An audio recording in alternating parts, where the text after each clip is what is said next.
Yo, this is Chef Ricky, your true Pinoy chef, and today gagawa tayo ng lumpiang sisig. Kaya tara na, samahan niyo ako para matuto kayong gumawa ng lumpiang sisig. Alright? Napakasimple lang nito. Let's go! Okay, so ang una natin talagang gagawin dito, yung atay ng manok, ihaw natin. So kung meron kayong option para may ihaw siya, ihaw nyo siya.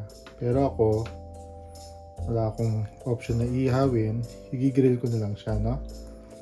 So yung fresh na chicken liver, ito yung gagamitin natin, ano? So ayan, natatag lang natin siya, tapos i-grill na natin. Now make sure tuyo tong ano mo, no? Yung atay natin, ano? Ayan, so tapat lang natin siya ng paper towel. Ayan.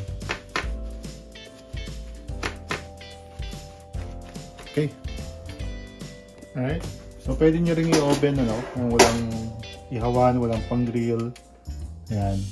Dahil itong aking stove, meron siyang pang-grill, ano? Ayan. Yun lang. So, ayan, tingnan natin, no? Pag medyo nag-brown na yung, ano, yung kabila, baliktad lang natin. Para yung kabila rin mag-brown din siya. Ayan. Oops. Ludurog, dahan-dahan. Alright. Natin. Pag medyo ganyan na, no? Brown na siya. Or naihaw nyo na ng maayos. Pwede na yan. Set aside nyo lang. Ang next natin gagawin, tutustayin natin yung ating giniling. So, ang gagamitin natin dito, giniling, ano? Yan. So, kalahating kilong giniling to. Now, kung nakita mo, wala mantika kasi non-stick plate naman. Non-stick pan naman siya. No? Yan. Magmamantika ng kusa yung giniling. Para mas mabilis magmantika, no? Takpan natin. Yan. Kasi lang natin apoy. Para magmantika siya agad. Now, check na natin.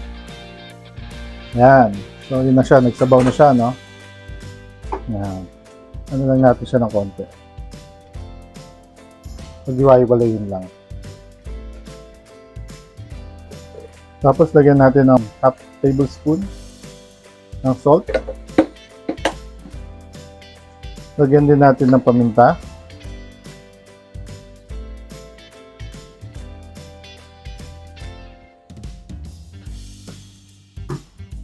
Also, lagyan din natin ng laurel para bumango ng konti, no? Yan, mga 3 pieces. Pwede na yan. Tapos, diretso lang natin yung ating pagsasangkot siya dito sa ating giniling na baboy.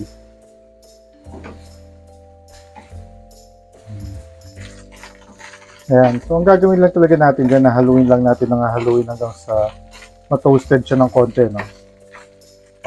Ayan.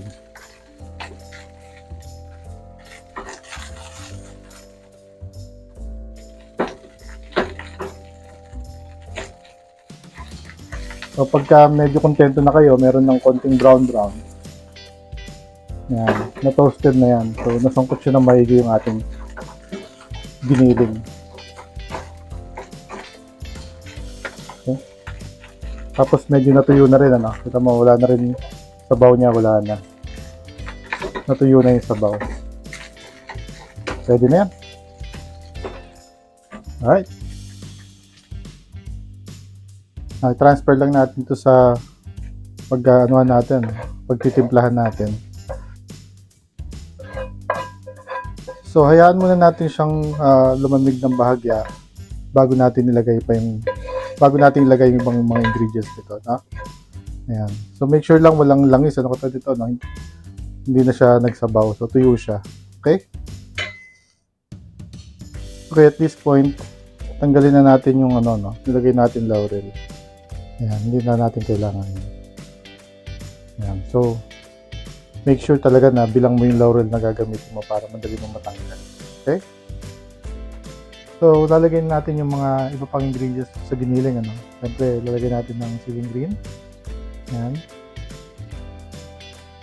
Tapos, meron tayong luya. Mga 1 inch thick yan na luya siguro. No? Tapos, siyempre, yung atay natin. Yung atay natin, hindi naman masyado marami yung kinuha ko. Siguro mga 2 atay lang. Yan. Para hindi masyadong matapang, ano. At siyempre, meron tayong sibuyas. Ayan. Okay. And then, lalagyan din natin siya ng itlog. Siyempre, fresh egg. Okay. Ayan, 2 itlog na ilagay natin, no? Tapos, lalagyan din natin ito ng salt and pepper. Alright? Then, lalagyan din natin siya ng Knorr seasoning. So, siguro mga, yan, 2 kutsara.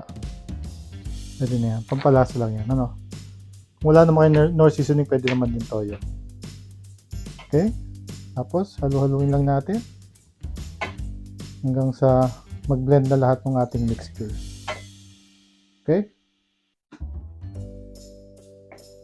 Ayan, pag nahalo na nating mabuti, pwede nating ibalot to, no? Yan lang kasimple, di ba? So, ayan. Okay na yan.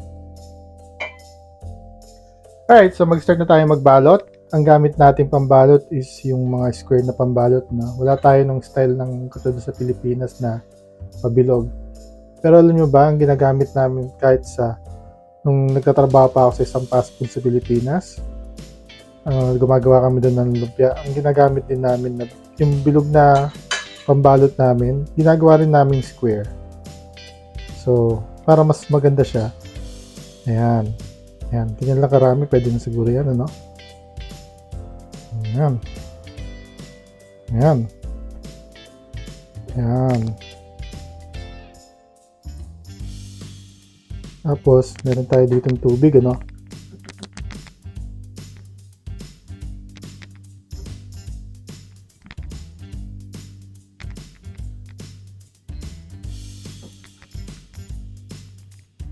Ayan. So, nasa inyo na paano ibabalutin, ano? Ito, medyo matigas pa yung pambalot natin. Ayaw dumikit ng maigi. Ayan.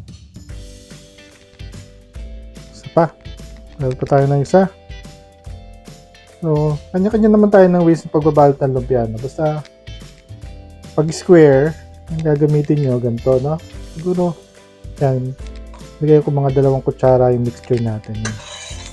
Para masarap. Yan. Pasahin ko kaya ng konti. Kasi medyo matigas yung pambalot natin.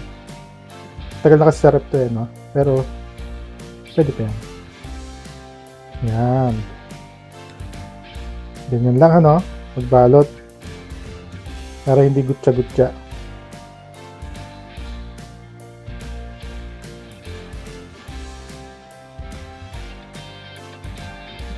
Yan. Hirap talaga.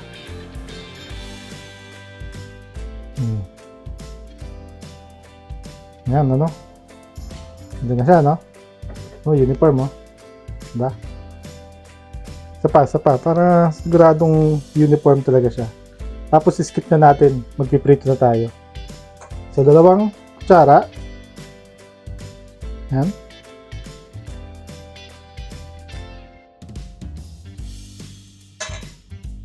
Yan. Huwag dito sa edge, ano? Medyo gitna mo ng konti. Pag square ang gagamitin mo, gitna pero hindi gitnang gitna. So, yan, ganyan.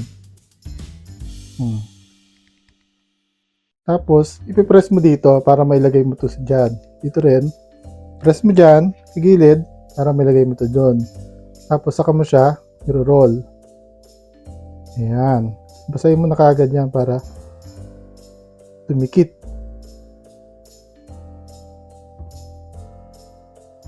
Okay? Yan na. Medyo mas malaki. Pero okay lang yan. Alright. So, mag-prito na tayo. Now, mainit na yung ating mantika, no? Pwede na tayong mag-drop. Drop tayo ng isa. Yan. Dalawin na natin. Yan. Now, pwede rin namang hindi deep fry. Kung wala kayong pang deep fry. Pero, mas maganda deep fried yan, ano? para mas mabilis nating mga maluto.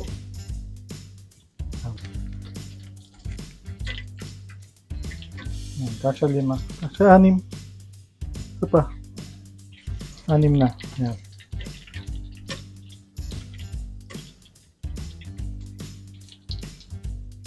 Okay, so pagka kontento na kayo sa kulay, katulad nito, pwede na yan. Meron ako dito lagayan ng mga naprito na. Yan.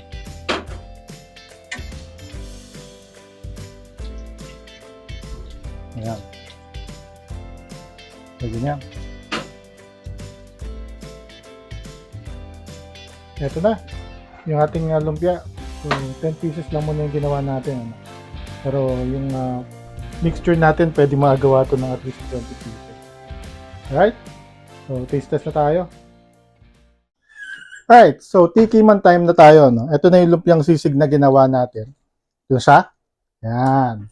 So, buksan natin. No? Yun. Makita nyo, ayan. No? May init pa, di ba? And buo yung loob ng karne, di ba? Saka doon yung iba pa ating mga ingredients. Titikman na natin siya ngayon. No? Top! Oh my God. So, lasan-lasan natin yung sisig. Meron siyang hint ng Shanghai. At malutong siya. Alam mo na yung crunchy. Tapos masarap yung karne. Loob. Kaya, gayahin nyo na to. Kaya kung gusto nyo gumawa nito, sundan nyo lang yung, yung simpleng instructions sa paggawa. Now, pwede rin kayo gumamit ng tenga ng baboy para sa paggawa yun ng karne. Pero, yun nga, mas mahirap yun. Hiwa-hiwa ka pa, no? Parehas din naman. And, fusion to ng lumpia sa kasisig, pwede naman giniling na lang. Katulad nung ginawa ko. Alright? Masarap din siya. So, kung gusto nyo gayahin to, gawa na kayo ng lumpiang sisig. Alright? Walang problema. Napakadali lang gawin ito. Okay? And, kung di ka pa nakasubscribe sa channel ko, subscribe ka na para lagi updated sa mga bago kong videos. Again, this is Chef Ricky, your true Pinoy chef. Kain na tayo ng lumpiang sisig. Oh my God, stop. Bye for now.